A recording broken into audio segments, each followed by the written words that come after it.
Hello, Aquarius, Sun, Moon, Rising, and Venus signs. Kamusta kayo? Sana po'y nasa mabuti kayong kalagayan. Welcome back po sa Star Tarot. At kung bago kayo rito, welcome din po kayo. Please subscribe, like, share my videos, and leave me a comment po kung nakaresonate kayo. Aquarius, we have mindfulness. Ayan. Quiet mind, peaceful presence. Maybe this is what you are seeking. Magkaroon kayo ng peace of mind. Magkaroon kayo ng kapayapaan sa inyong isipan. Maging kalmado kayo. Yung ganon, no? Yung chill lang, relax lang, walang worries, no? Mga ganon. So, ayan. Baka ito yung hinahanap ninyo and it's coming, no? It's coming. Maybe you're also going to take an effort or make an effort para magkaroon kayo ng peaceful mind, 'di ba? Yung mag-relax, 'di ba? Mag-meditate, magnilay-nilay at magmuni-muni, no? So we also have letting go of urgency, na total opposite, no, na mindfulness energy. Kasi dito parang kaya siguro gusto ninyo ng tranquility, gusto ninyo ng peace. Kasi dito, aligaga kayo, di ba? Ang dating post-it note. So, kasi ang daming reminder, ang dami ninyong gagawin, di ba? Ang dami ninyong deadline siguro na kailangang abutin or kailangang ma-meet ninyo, you know? Kaya, ayan, parang, di ba? Nagkakraming na siguro kayo. But, you know what? Just focus on what is most important. And if you can't handle it, maybe it's about time na para humingi kayo ng tulong sa iba. Maybe it's about time na para humingi kayo ng assistance, no? Or maybe it's about time na for you to delegate some of your work, 'di ba? Or i-manage ninyo ng maayos or mas maayos ang mga priorities ninyo or yung schedule ninyo, something like that, no? Para makaluwag-luwag naman kayo. We also have Archangel Raguel. There is justice, harmony, and solutions. So, definitely, no, masusolusyonan mo din yan. Kaya siguro magkakaroon din kayo ng peace of mind. Kasi eventually, you will find the solution to this. No? Kung ano man tong mga grabing pinagkakaabalahan ninyo, to the extent na siguro hindi na nga kayo nakakatulog dyan. Kasi ang dami ninyong iniisip, ang dami ninyong gagawin, diba? So, you are going to find that solution. And eventually, balance will be back in your life. So, which is really good, diba?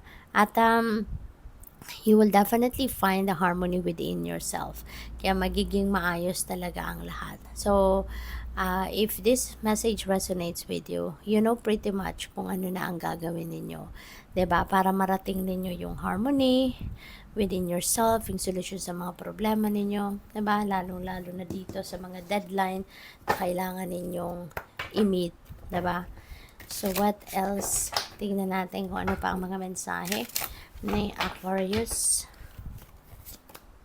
We have, when one door closes, God opens another, leading to a better and brighter future. Ganun talaga, 'di ba? Kapag merong nagsasara, merong magbubukas. 'Di ba? Ganun eh. Kapag merong opportunity, or kung merong opportunity na, kunyari, pinagsarahan ka ng pinto, it's because merong naghihintay sa'yo. 'Di ba? Merong bagong pintong nagbubukas para sa iyo.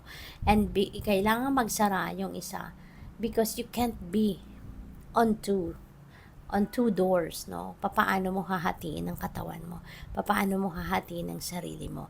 But normally, 'di ba? Yung pintong nagbubukas sa iyo is way better than the one that closes, 'di ba? Siguro naman meron ng experience kayo na ganon. 'Di ba? Na yung bagong dumating or yung bagong ini-embrace ninyo na opportunity or even tao, 'di ba? Or whatever that is. 'Di ba? Makikita ninyo, mapapansin ninyo na way better than the other. 'Di ba ganon? Kasi hindi tayo aalisin ng universe doon sa isang magandang sitwasyon. 'Di ba? Kung yun pala ay mas maganda kaysa doon sa bago na magbubukas para sa atin. Hindi. Mas maganda at mas para sa atin, mas mabuti yun para sa atin na bago. Kaya nga tayo, pinagsasarahan na doon sa luma. Kaya nga yun, ay talagang nag-unfold na because it's ano na, it's about time na for a change and for a beautiful change, no? So, tingnan natin kung ano ba. Lord, help me remember that nothing will happen today that you and I can handle together. So, napakagandang prayer nito, no?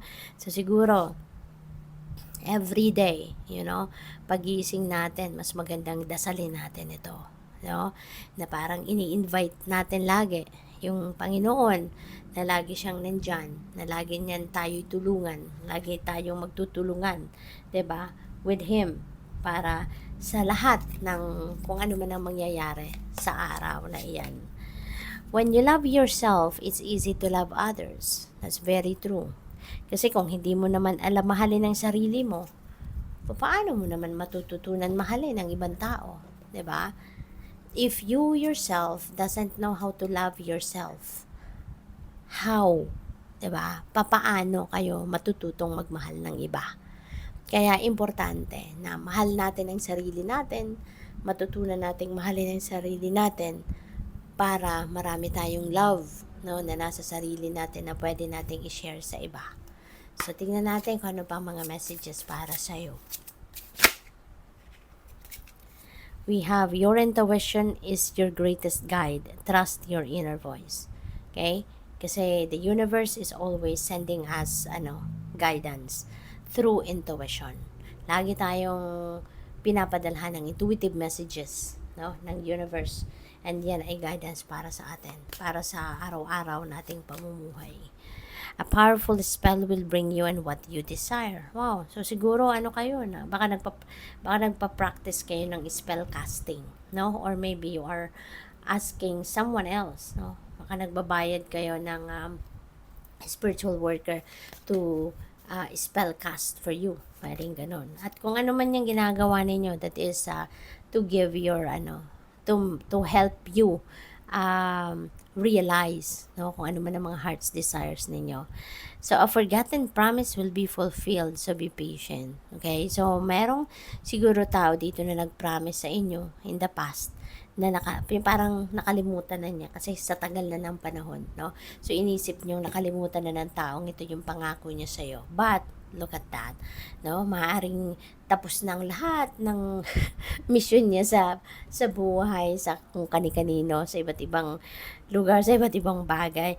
Kaya ngayon, maaaring naalala niya tong pangako niya sa'yo and maybe that thing is going to be fulfilled sa ngayon. Good luck and congrats. Thank you for watching. Love and light. Namaste.